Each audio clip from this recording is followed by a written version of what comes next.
बघू शकतो आपण. हा इथं पॅकिंग आहे पूर्ण 4/6 इथे पूर्ण नंबरिंगने हा पॅकिंग दिसत आहे इथं. आता आपण याला फोडणार आहोत. त्यासाठी नंबर आहे 455-56 पासून इथं फोडणार आहोत. इथं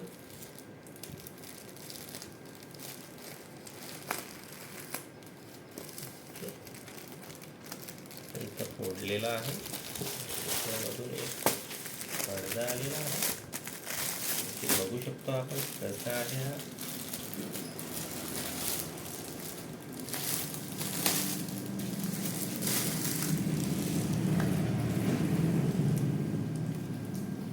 आपण एक सिंगल साईजचा पडदा आलेला आहे.